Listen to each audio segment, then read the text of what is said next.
So, if you are a follower of this show, we have talked to you for months and almost every episode about the crazy crap that happens in our town, in our little town of Wallkill, which isn't so little, but how things can go awry, how, things go crazy in town halls, how things are kept from town halls. But we have maintained since the very beginning that these types of issues occur in other towns as well. So, Neil and I are going to give you some examples of that in this episode coming up. But before we get started, please remember to like, share, and subscribe. Click that bell so you get notified when new videos drop, and leave us a comment of 7 words or more so we can feed that algorithm, as content creators in the pro democracy space have been getting suppressed by YouTube. And we need your help to keep us going and keep other content creators like us going. All right. So without any further delay, let's get into it.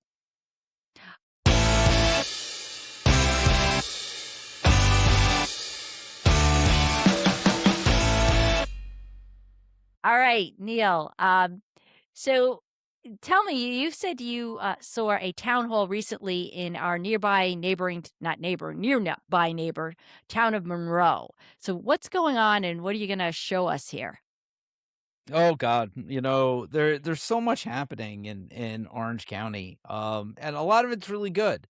And it's interesting the space that people try to put themselves in. So they have they have a new supervisor in the town of Monroe. All right, her name is Maureen Richardson. She has been, basically on fire out there, Really? right?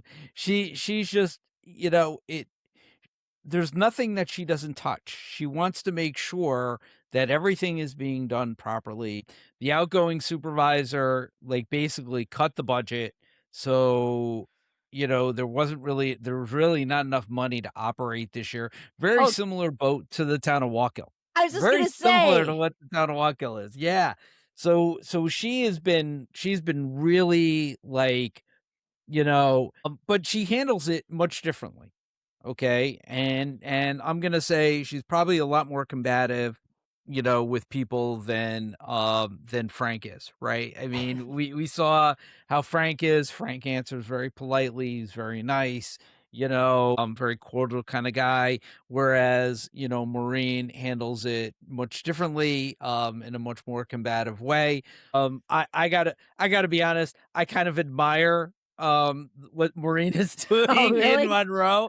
I like that approach much better. Sometimes people just need to be put in their place, is really what it comes down to. And it's really frustrating when people who have been gaslighting, doing it wrong for years, for decades, and haven't called out anybody else's bullshit or abuses. We see this on the national level all the Oh, time, yeah. right? We complain about this on the national level all the time. Okay. And then as soon as a Democrat gets into office, right, they want, like, everything to be done exactly the way it hasn't been done for years under their control, Yeah. right? Yeah. We're, All of a we're held to sudden, account, but not them. right? All of a sudden, and I mean, not for nothing, that pisses me the fuck off too. Go talk to your guy down the road who is doing it this way for all these years. I'm doing my best. I'm trying to fix it. Only been here a couple of months. Things don't change overnight. We're not all Mamdanis who could, like, literally come in day one, just fire everybody and replace everybody with competent people. Like, it doesn't work that way. It just doesn't. And I give her a lot of credit, but I'm going to give an interaction that she's having right now with somebody who used to be on the board, is on the village board in Monroe, used to be on the town board in Monroe, and the interaction that she has with Maureen, because I honestly found this to be actually, I don't want to say amusing because, people might get upset at me, but it was definitely very interesting. Okay. So what is bring it up and then Yeah, just. so I'm gonna bring it up. Basically, this is Dory Hool, who ran for, I believe state senate back in the day. Remember her. She had run for various offices, confronting Maureen on an issue. She'll explain the issue, and then we'll hear Maureen's response, and then we'll be able to comment on it. Okay. Good evening, Dory Hool, Village of Monroe. I have a few things, so I'm going to try to be as succinct as possible. First of all, back in December, we had a motion before the board in which we asked to have the Rye Hill property dedicated to Parkland. That motion was tabled. There was no old business tonight. That would have been a great opportunity for you guys to bring up dedicating the Rye Hill property to Parkland so that it could be dedicated with something that has a bit more teeth than just a permissive referendum. That's one. Two, you have vacancies on the Board of Ethics. I would like to see those vacancies appear on also old business so that you can appoint members to those vacancies. You still have an active member, you still have a Board of Ethics. It would be important for us to keep that. Number three, I am a prior member of the Board of Assessment Review, and I will tell you that we saw a whole lot more than 10 applications per year. When we sat there, we might have seen 10 people. There might have been maybe 10 actual residents who came to us on that grievance day, but there were at least 30 applications that we went through that were not associated with a resident sitting in front of us. The last thing that I wanted to bring up, this is directed to the youngest supervisor in the town of Monroe. Happy to serve. I'm talking, so I have the floor right ahead.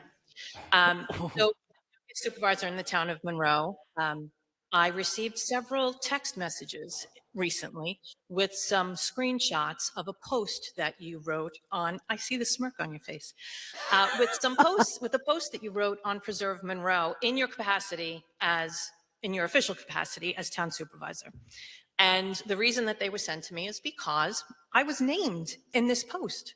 So I went to go search it and I couldn't find it. I can find Preserve Monroe, but I cannot find anything anywhere that Maureen Richardson posts on Facebook, not on Monroe Matters. I see comments on different Monroe Matters posts where people react to something that Maureen has said, but I can't see the initial comment. And I suddenly realized She's I'm blocked. I'm blocked from seeing your posts. So imagine this, you are, much to my dismay and difficult for me to admit, you are my town supervisor. And I am a tax-paying citizen of the town and the village of Monroe. And you are blocking me from seeing your posts on social media, which the Supreme Court has ruled that public officials cannot do that. They cannot block their constituents. So, seeing as though I cannot Thank you so much for your time. keep me out of your posts, you may not use my name. I Do am you no want to be longer my a public Facebook official. friend, Dory?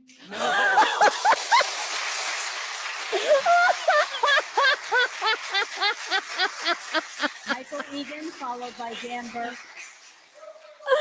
Oh my God, that is brilliant.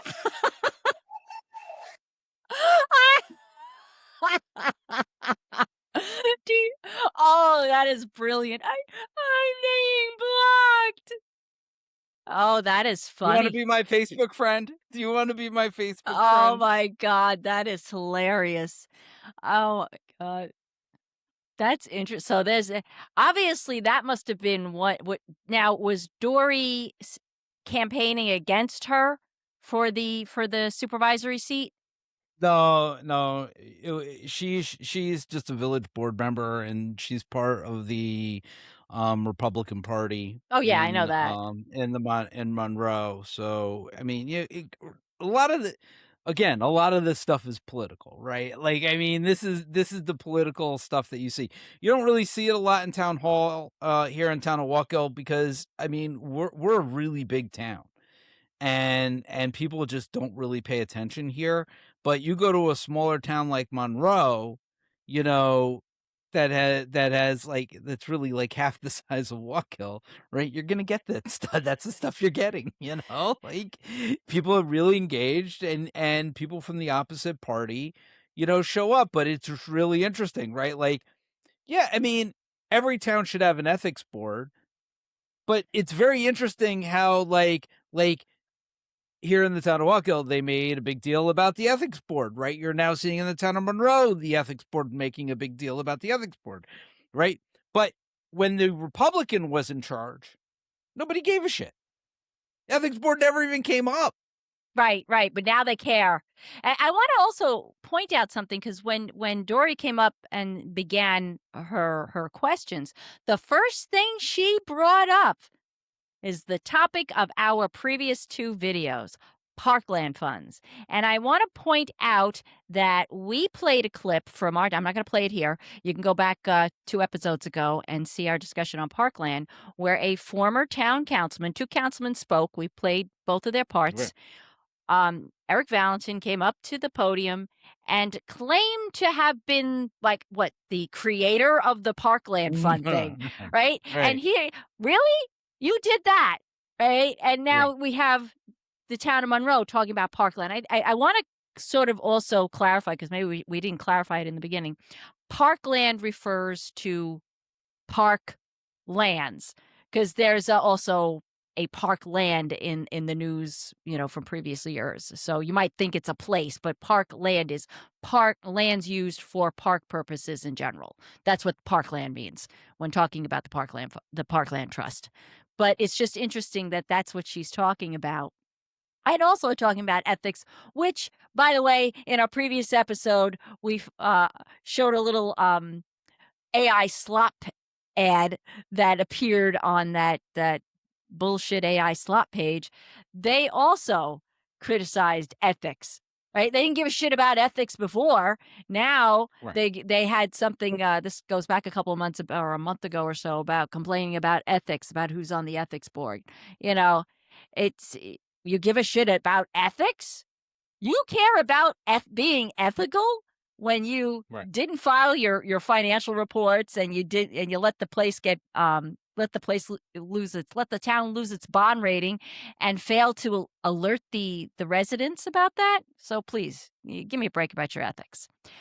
But continuing on, because I think that's great, I've got another one that you're going to love. And this takes place in the town of Marblehead in Massachusetts. So for those of you who may not know, Marblehead is a real upscale community, coastal community in northern Massachusetts. It's absolutely picturesque, beautiful. I've been there a couple of times. It's amazing.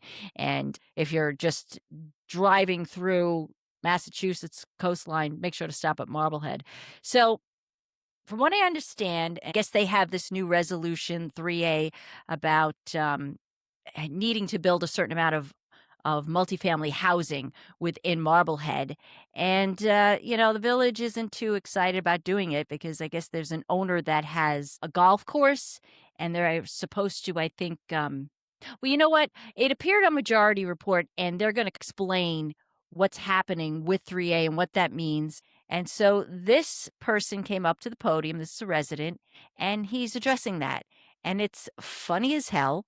All right, here we go. Just to catch people up, the golf course is what they're rezoning to come to get in line with state regulations that call for them to have a certain amount of multifamily housing. So in other words, right now they're obligated to have multifamily housing in the area where the golf course is. But instead of actually doing that, no, what they are going to zone the golf course as, say, oh, this place is zoned for multifamily housing, but knowing that there's a golf course already there, so that housing will never be built. Oh, okay, that's the point. Is that they have to, the state, it requires them, right? The state requires them to have a certain amount of area within Marblehead that is that is zoned for multi-family housing. But there's an existing golf course there. So even though it's zoned for multi-family housing, the owner has a golf course and is not going to build multi-family housing there because it is a golf course. So that's like a golf course, yeah? Are you asking me if Tedesco's Yes. a golf course? Yeah, I'm asking you, yeah. Last time I drove by. Okay, you don't have to get cute. So they're not going to build any houses there because it's a golf course. You can't have houses on a golf course. And Burden Road, they already got like townhouses and all that nonsense. Yeah. Yes. So like, this is a way to comply with 3A without doing any of the 3A stuff? Yes, it is. We tried the other way and it was rejected. So, but like, when we're preserving like the character of Marblehead, it's like, it's a bad, we're selfish. We're doing a bad thing. Like, we're not doing any housing. Is that a question? Yeah, kind of. Like, are we kind of being tricks? Like, No, like we voted last year. how many times can we? Like, I don't, like, are we trying to do nothing? Because it seems like we're doing nothing. I'm not an expert on this. I didn't even know it was a golf course. I hadn't driven by. But, like, what do we, we're trying to make sure we build no houses? Like, I don't get it. Like, people live in houses. Sir, this is the plan before us tonight, so that's what we're voting on. Okay, I just want to make sure we're voting on nothing substantive. You're not missing anything. Thank you. Oh my God. Let me get rid of this here. All right. So what do you guys think of that? That was absolutely wild. First of all, every town needs that guy going up to the podium and calling out every their guy board. has that. Every guy has one of those. Every town has one of those. Absolutely, every town has one of those, without a doubt. I'm telling you right now, every town absolutely does have one of those. Right. This is why you need to pay attention, though, to your town board meetings. I know it sounds boring, but every town has one of those. Trust me. I understand that, for the majority report to have picked that up, they said that this has kind of gone a little bit viral. There's a lot of, so it's very interesting what's happening out in the Cape. All right. So this is like Massachusetts. I'm not a Massachusetts person, so don't quote me on any of this, but what I'm understanding of the situation is that they have a lot going on out there, right? And they need a labor force out on the Cape, okay? Because the migrants are no longer there. Yeah, okay? they've been chased out. Right? I mean, the migrant community has been chased out of almost every community. Every state. So yeah. now and in every state. And the problem is when you don't have your migrant community, you don't have people willing to work for the cheap wages, then you have to pay a little bit more to get the services that you want. Well, this is a very affluent community that requires people who are going to do lawn care, people who are going to do roofs, people who are going to do like the day-to-day work of maintaining that community. Well, you can't work at, you know how long it takes to get out there from like a community where these people can afford to live? Right. I mean, you're talking about a 2-hour commute out to the Cape, right? For a minimum wage job. Like, people aren't doing that. So what's happening is that they can't get any labor out there. And so the state is trying to make an effort by saying, listen, put affordable housing out there. The workers will be there. If they can afford to live out there, they will stay out there, in which case then you can get a year-round labor force, which is what, but you're talking about communities that are like summer communities. They're not really winter communities. So, and they don't want that, they don't want affordable housing, right? Right. They don't want they're an those people affluent in their fancy kitschy areas living Right. in there. Yeah. So that what you're getting is you're getting the community. This is how the communities are fighting the state. And this comes down to a home rule thing. Okay, this is what we talk about when we talk about local control. This is exactly what we're talking about. The state is mandating, because New York State wanted to do the same thing. Right. So let's Remember, say New York State came out with that mandate a few years ago, right? Where they were talking about mandating, changing zoning for local municipalities to do affordable housing, to do workforce housing. To bring Okay. unskilled labor in to take, Right. low-wage jobs. So Mm. that law never actually passed in New York. Oh, Okay. really? Yeah, no, it actually never came to fruition in New York. So it never happened. But in Massachusetts, it did. They did the same law, right? And that's the argument. That's how local communities fight back. And this is the part of home rule that becomes so difficult for everybody to manage. Okay.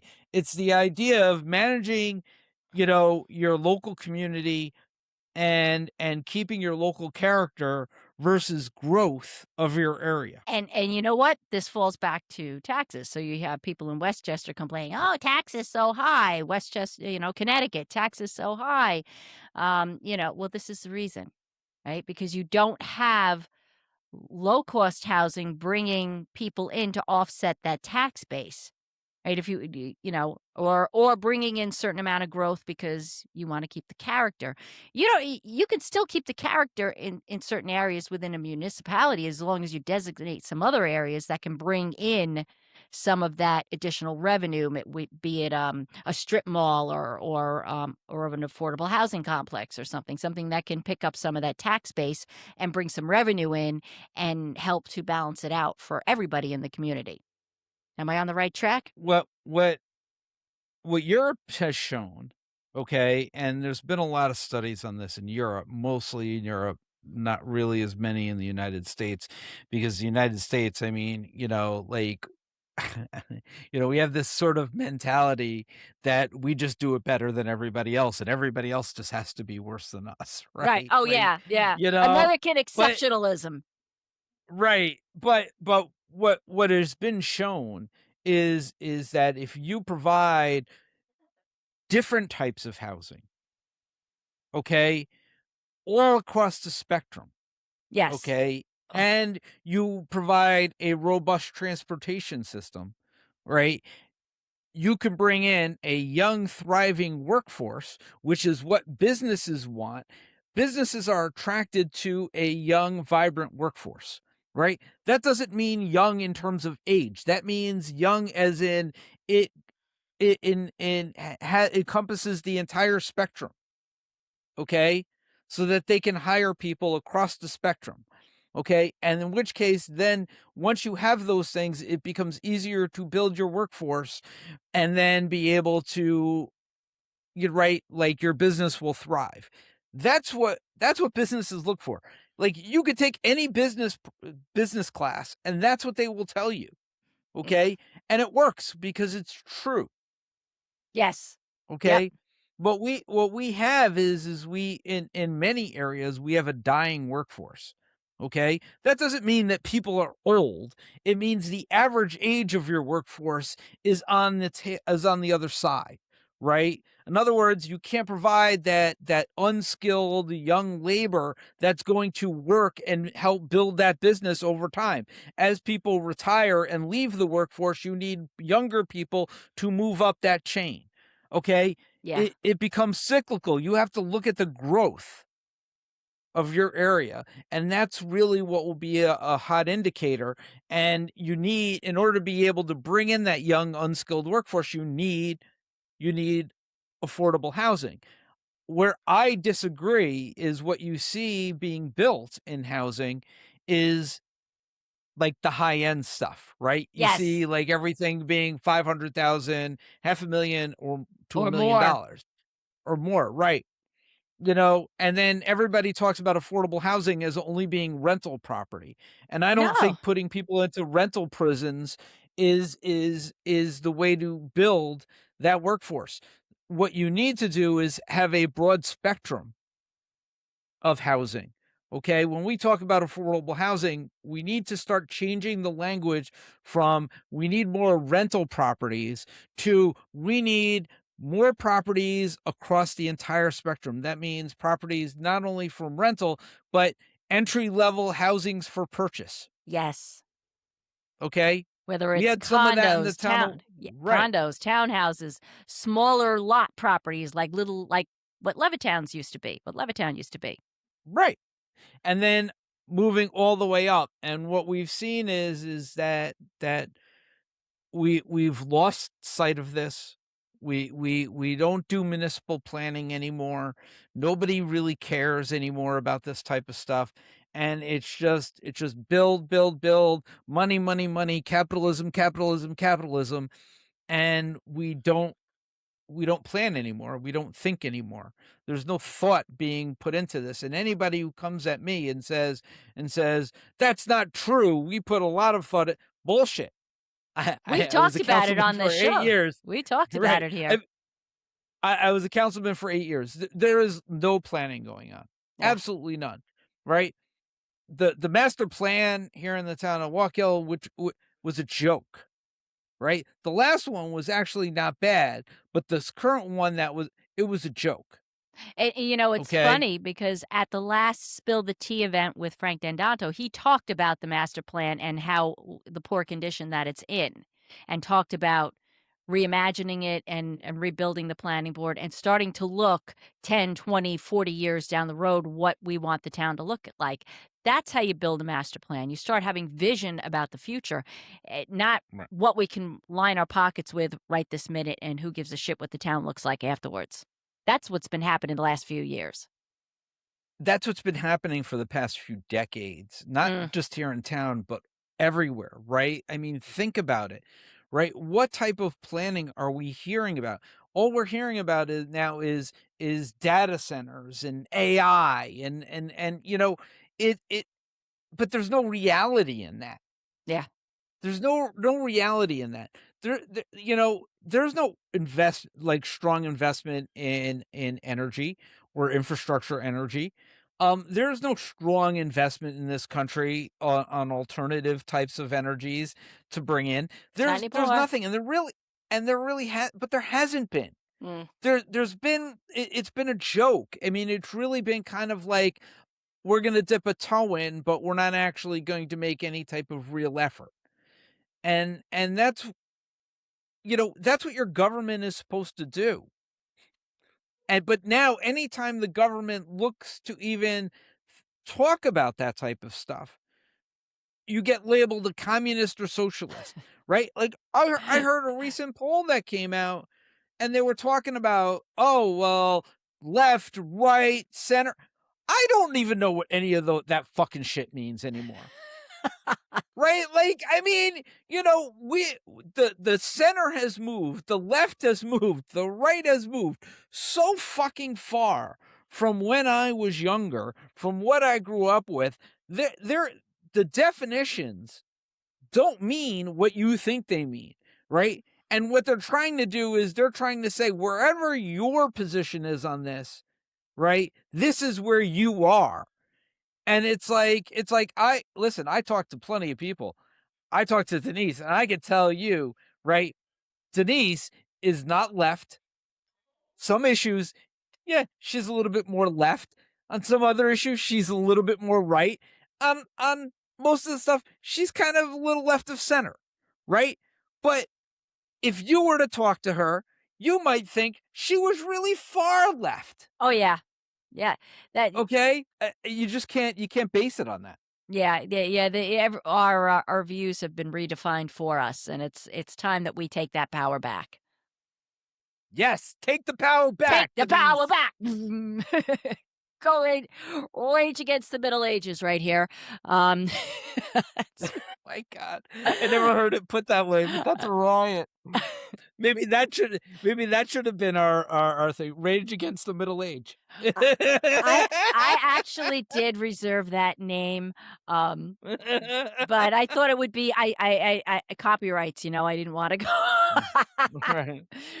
Otherwise, they might think that So that by the way, I'm gonna as we're winding up here in this episode, I am going to make a little announcement. Neil and I are planning to go mainstream, to rage on, whatever that means. We are we are in the process of putting together a new channel I'm not going to announce the title yet, but one that's going to address more nationwide issues, allowing us to get our voices out there. And we are still, we're still TOWTalk, we're still a local podcast, but we want to be able to separate some of our more national discussions and put them on a separate channel so we can still focus on local stuff here with TOWTalk and local town issues, not just here in the town of Wallkill, but across our county, our state, and up in Marblehead, Massachusetts. That's where we want to keep this focused. And when we start to go sort of more mainstream, it kind of clouds the, clouds what we are basing our channel on. So that's the reason why we're doing it. So in the very near future, we will be announcing that channel. And we hope you'll all join us and give us your support. All right. So as always, Neil, you got any closing statements? Anything you want to add? I would just say, we showed you one clip from the town of Monroe. We showed you another clip from the town of Marblehead. Please view the entire meeting for yourself. Don't just take our short clips and decide for yourself what your opinion is. Make sure you watch the whole meeting. And if there's anything good happening in your local community, your local town, please share it with us. We want to hear about it. We would love to spotlight it, just like we did for the town of Monroe and the town of Marblehead. We would love to spotlight it on our show as well and give our commentary on it.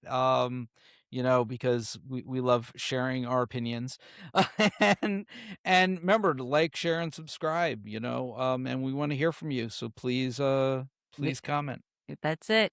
And don't forget, don't miss us every Tuesday at 8 p.m. live. All right. We will see you soon, guys. Take care. We love you and appreciate you. And we'll talk to you soon. Peace out. Rage against the Middle Ages.